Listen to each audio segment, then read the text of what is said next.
Another version of the Mere Mortal book reviews. Today I've got two books. First one, The Rape of Nanking by Chang, and the second, Man's Search for Meaning by Viktor Frankl. I'll get into the Rape of Nanking first, as that was the order I actually read it in. And this was an interesting book. I'd heard of it from, I believe it was Jocko's podcast and potentially a couple of other sources. And it was about a massacre that I'd actually never heard of before when the Japanese invaded China. So just a bit of context on the whole book. The book was written in 1997 by the author Chang, who was I don't know if she was a Chinese immigrant. I think she was American, but with potentially Chinese immigrant parents in the US, who told her a lot about this massacre occurring in Nanking, or also known as Nanjing, in China. And this occurred just before World War II. So it was actually saying in the book, a lot of countries think of World War II starting at different times. For the European sort of, I guess, group, it would be when Hitler invaded Poland. When for the Americans, it would have been when the Japanese bombed Pearl Harbor. And for the Chinese, I guess, was when the Japanese invaded China. And so I can't remember when the exact events leading up to it. It actually didn't cover it in this book. But essentially, in November of 1937, the Japanese had conquered Shanghai finally after a long, brutal battle. And they then set their sights on the, I guess, government capital of Nanking.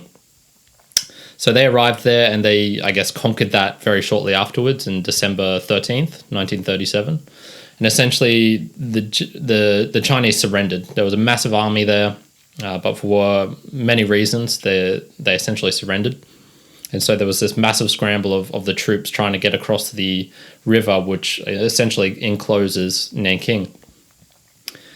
And the Japanese were able to relatively stroll through into the city and capture it. Why it occurred there, the massacre, is up to the historical times, the circumstances leading up to the capture of the city. Essentially, it seemed to boil down to a couple of things: the I guess inherent nature of the Japanese and the way they were fighting, the relative ease which they rolled into the city, and faced with the problem of a massive civilian population and also a large contingent of soldiers left over, and what to do with them, and some errings at the high leadership of the Japanese all contributed to this massacre happening. And so what essentially happened is, for the 6 weeks after they captured Nanking, there was just brutality beyond measure. If I actually have recently, after reading this book, gone back to Jocko's podcast and listened to him, and when he describes it, he really gets into it deep, and you can feel the emotion. I think this is one of the times where maybe hearing someone or watching someone read from this book is a bit more impactful than actually just reading it yourself. Maybe that was because I read some other sort of massacre books just before this. But yeah, it didn't come across as heavily as it did when Jocko was actually reading from the book. The estimated death was around 200 to 300,000. It depends on who you're actually talking to. The Japanese have had a long history of denying, or not denying the massacre, but downplaying the relative scale of it. And it included rape, murder, disembowelment, just killing contests via decapitation, any sort of method you can think of killing someone. The Japanese had a crack at it. There was so during this time, just before the Japanese actually entered, a group of foreigners living in the city created the International Safety Zone. And I can't remember how big it was, but it was a chunk of the city center where they, I guess, arbitrarily said, if you enter here, there's the International Safety Zone. We'll keep you, I guess, safe. as much as one can be in that situation. And the aim of that was just to protect as many civilians as possible. Leading up to it, no one had a real clue that this was in the offing, I suppose. I think if it had been known, one, there would have been a greater fight by the actual Chinese army, and the civilians as well, I think, would have had radically different, made radically different choices of deciding whether to stay or how they acted in that situation. Because there was a lot of trust. The Japanese sent leaflets over the city saying, like, if you turn yourself in, the Japanese will give you rice, will feed you, will clothe you, will look after you. And the exact opposite turned out to happen, really. The rape and pillage and just awful atrocity that happened over the 6 weeks eventually subsided when the Japanese told the, I guess, civilian population, okay, go back to your homes. And while I doubt they very much cared after them, and while I doubt that the killings and the rape stopped, they certainly lessened. There's a couple of themes in the book which really struck out to me. Number one was, I suppose, the character of the massacre, and why this massacre was so different from, for example, the one committed in Germany, which was a lot more systematic. It sort of, I guess, involved, I guess, a less brutality, if you can put it that way. It seemed to be that there was less of an influence of individual Germans doing the most horrific things they could, whereas the Germans, in their efficiency, which the Germans are known for, created a system which managed to herd large groups of people together and systematically murder them. The Japanese one was, it had this animal brutality to it. I guess the amount of hate and individual just onus on the Japanese army entering was, each one of you is going to take part in this. And this book is very good at giving the side of the Chinese and the observers, but doesn't really get into the Japanese point of view and what their experience was like. And I think it's hard to get that because, one, people are not very willing to talk about their side of the story when they are the perpetrators, and it's after the event, and how is this going to be viewed afterwards. But also I guess it's just very, it's not that great to hear stories from the people doing the brutality, and there's, I guess, like a lack of interest in wanting to know what that is like. I would be intrigued by that book, but I can imagine the uproar that would be caused by, say, a Nazi who put out a book of their experiences of killing people, of the murder, the rape, the awful things that went on. So the Japanese one, it seemed to have been influenced a lot by how they were treated themselves. And there's this saying, hurt people hurt people. So the Japanese themselves, in their, I guess, long lineage of warfare and their history of the samurai, the Bushido culture, influenced the individual Japanese on the scene to act in a way where they were given the opportunity to be the masters over a scum people, the Chinese, which they had a very old, I guess, hatred, a long history of combat and dislike of each other. So they had very strict upbringings. They were essentially treated like garbage because the emperor was all that there is, and his family, and then the individual Japanese people are garbage. And then underneath them is, so worse than garbage, would be the Chinese.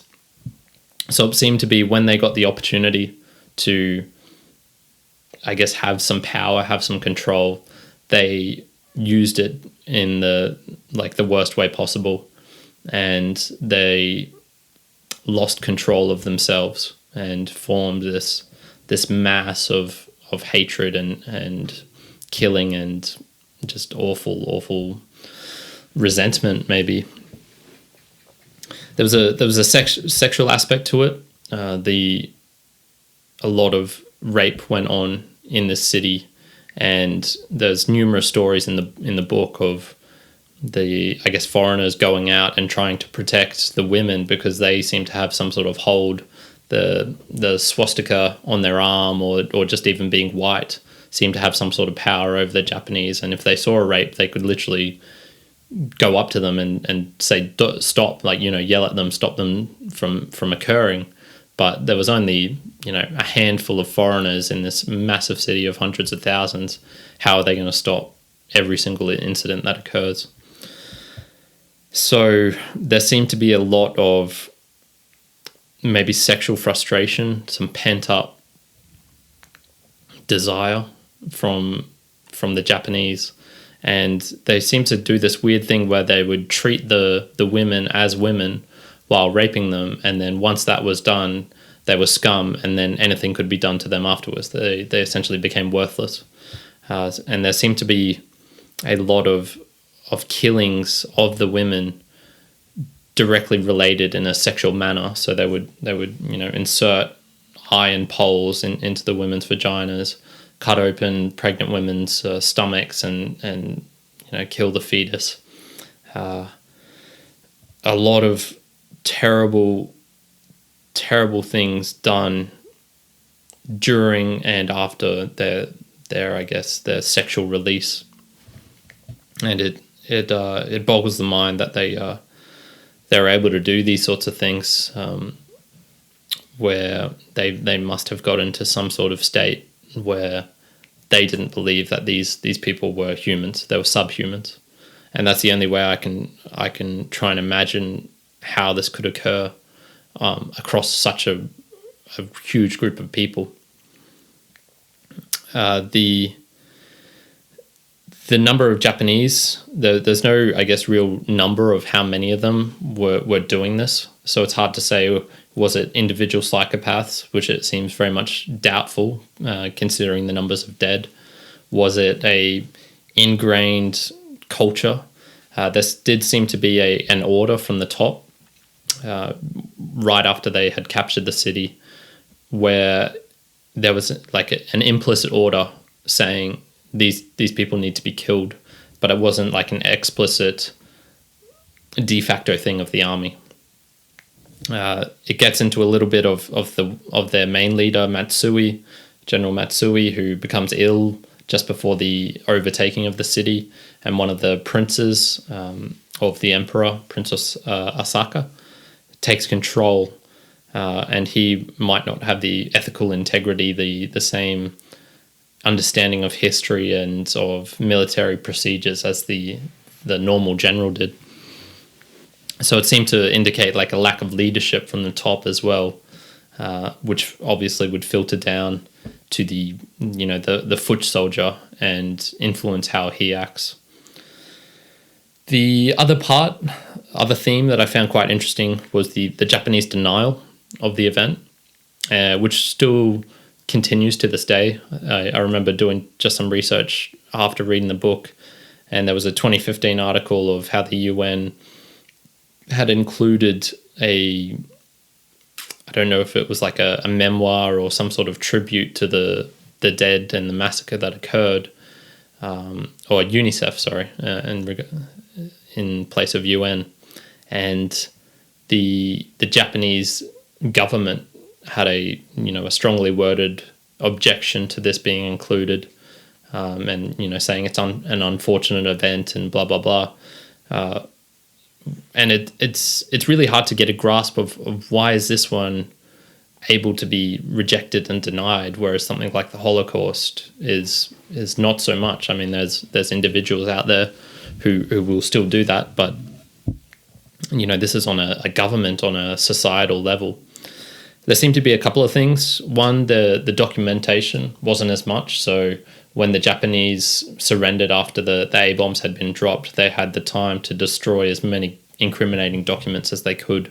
So there wasn't that same level of record keeping that there was when the Germans fell, because theirs was almost like it wasn't a line in the sand, like obviously we've lost. The German retreat occurred gradually over time. A reluctance of the victims to step forward.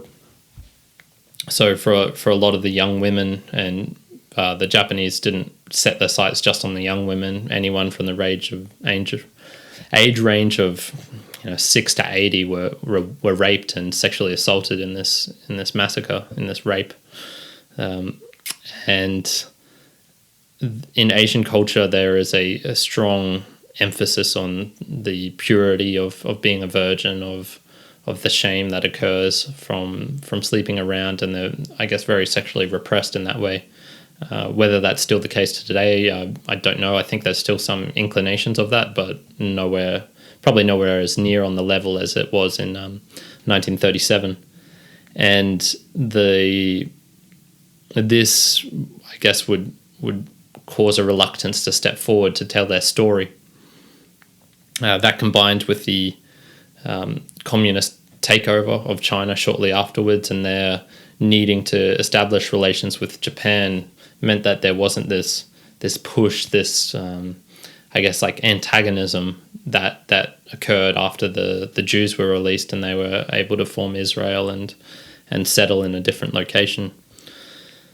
So that, combined with potentially some limited media attention, obviously World War II occurred right after this, and that's where that involved the whole of Europe, that involved the United States as well. So people are much more interested in that. So this story gets a bit, I guess, like a bit lost in the overwhelming information that came out of that. Those were a couple of themes. There's plenty more in the book, but those two that jumped out at me. A couple of observations for me as well. Right at the start, the author bias was one of the very first things I noticed. She seemed to have this need, this desire to prove just how big of a event this was. And right in her opening remarks in the book, she has some just very weird examples. So she compares them to the A-bombs and says how the amount of victims from this totally eclipses both of them combined. And then even later in the book admits, if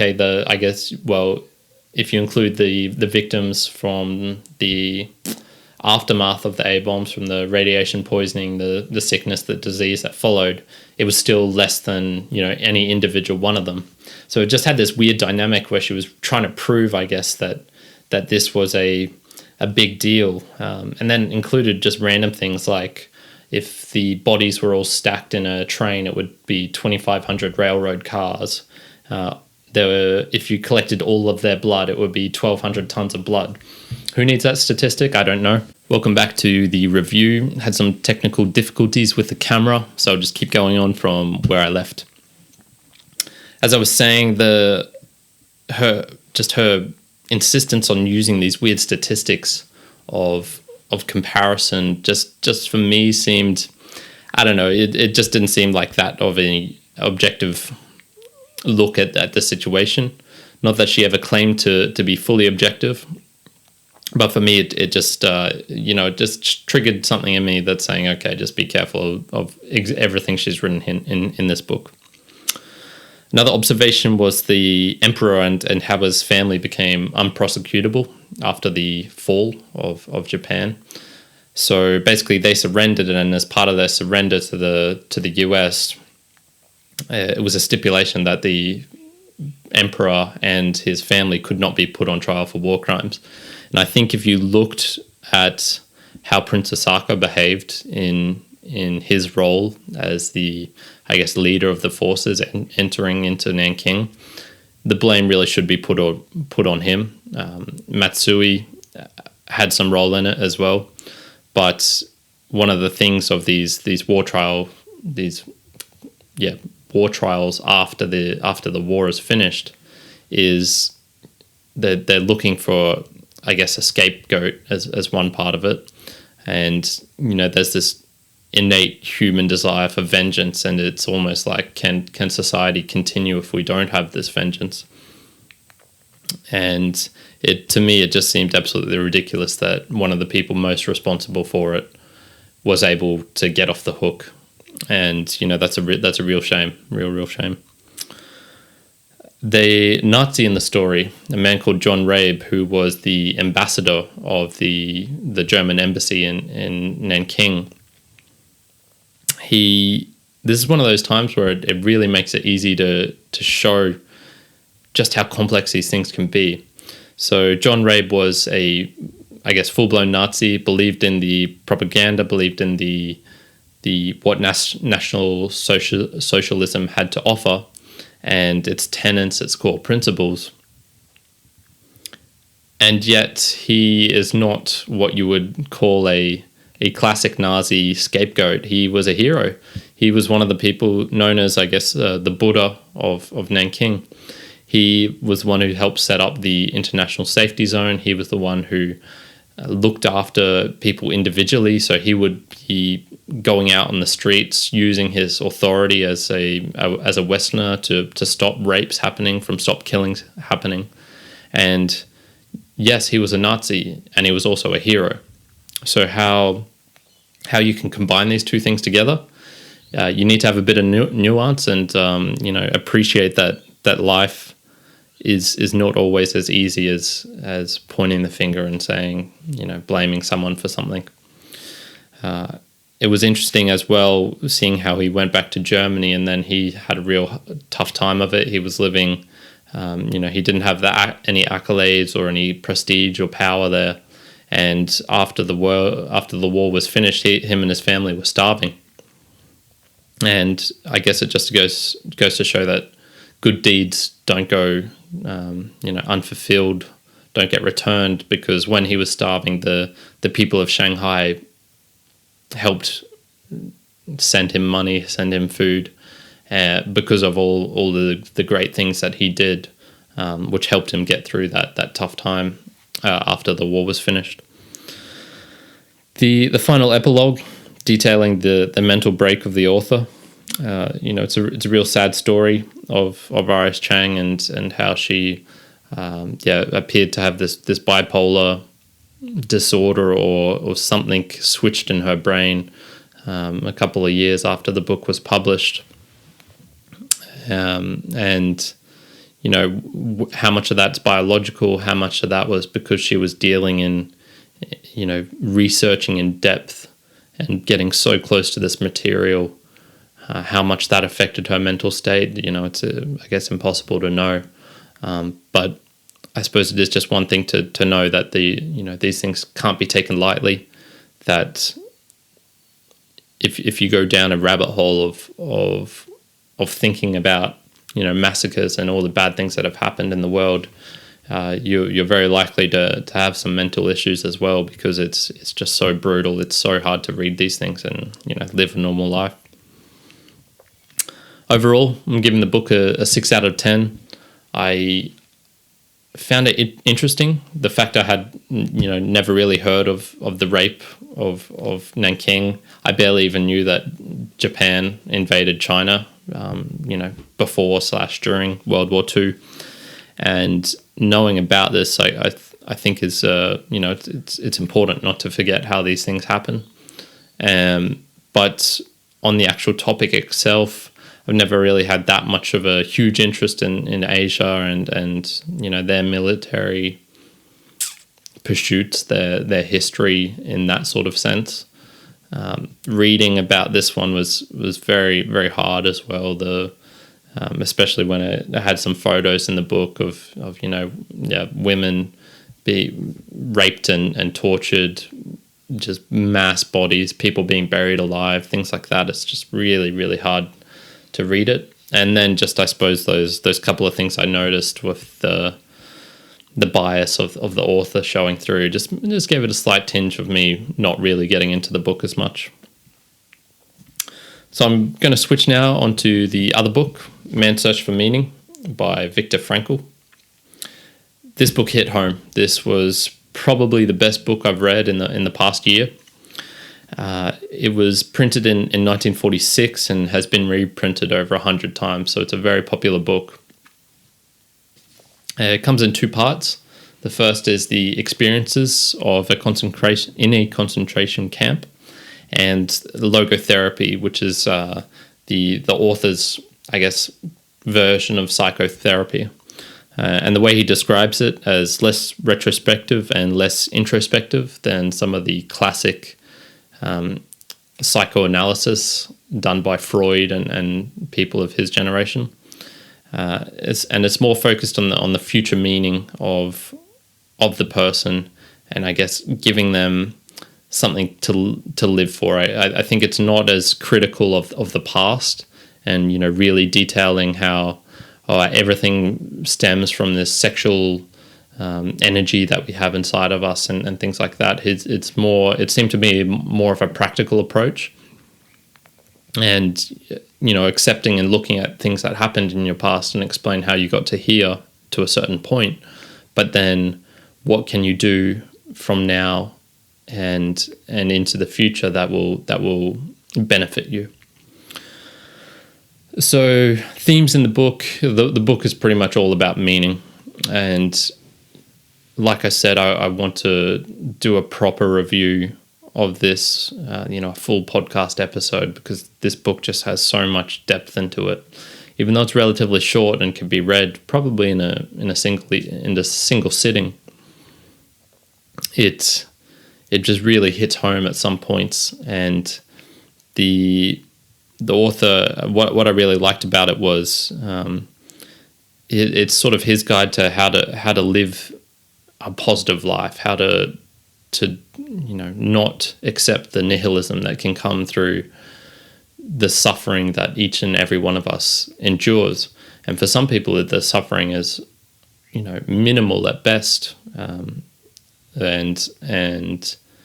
then you can compare it to someone like Viktor Frankl, who lost his wife, lost his brother, lost his mum and dad in the concentration camps. And, he went into them with all these things, with a life, and then came out of it with nothing. And the book, I suppose, is his exposition, why he talks about meaning. And for me, this really hits home. I, for a long time, have never really understood why there seems to be such a focus on happiness in today's day and age. Because for me, I've noticed I'm not happy all the time, and this pursuit for happiness seems to me like a bit of a dead end, because you can only push yourself so far. There's only so many things you can go after, and using happiness as a goal seems like a real transient something to aim for. I'm of the belief that you find the meaning in your life, and then happiness can occur as a result of that. And I feel, while he didn't say exactly that, I would say Viktor Frankl probably thinks along those sorts of lines, or thought along those sorts of lines as well. So some of the observations I really got from the book: his desire to publish anonymously, I think really, really helped the writing of it. Although there are experiences of him in the camps, they're not focused on him as the individual. It's I suppose like a way of showing why and how certain things can happen, and to emphasize his points. His refutation of the collective guilt is, I think, shows a real courage of being, I guess, someone who has really thought about ethics and what they mean, and his own moral choices.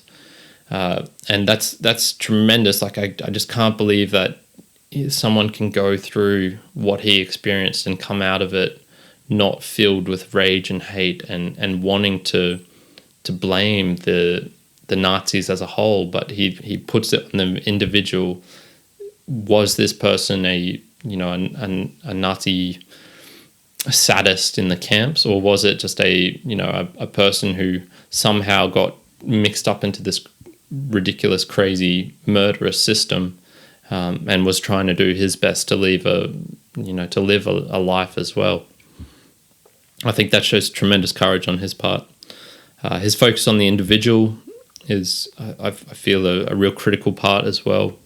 If you compare, today's day and age where there's this emphasis on what race are you? Are you man? Are you woman, female? Are you trans? Like, you're putting everyone in these groups, and I really like how he focused on it's the individual you need to think about.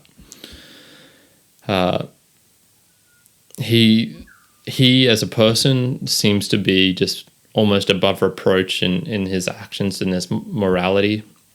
His decision when he had the option to leave, he was granted a US visa. He could have left with his wife, and he really thought about it and said, no, like, I can't leave my family. I can't leave my mum and dad and my brother here.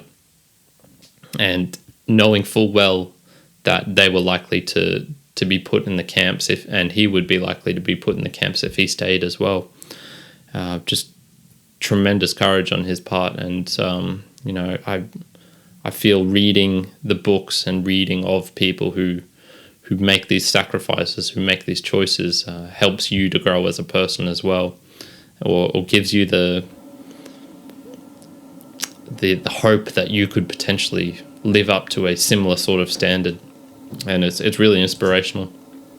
I see a lot of Jordan Peterson in Viktor Frankl, or most likely the opposite way around, where Jordan Peterson was influenced, I think, by a lot of the thoughts in this book. It's almost like Jordan Peterson found a way to regurgitate, to put it in a different format, to use a lot more symbolism and different talking points, but a lot of what he emphasizes is in this book. You can see it. You can see it leaking out of the book.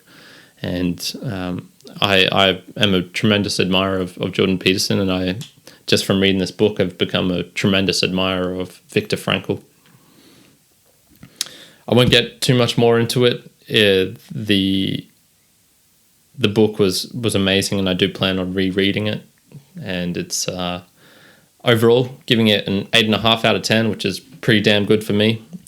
My only drawback was, as it was written in his second language, English, it was difficult to understand in some parts, and he had this style of communicating that at some points were just really, really tough to understand exactly what he was trying to say.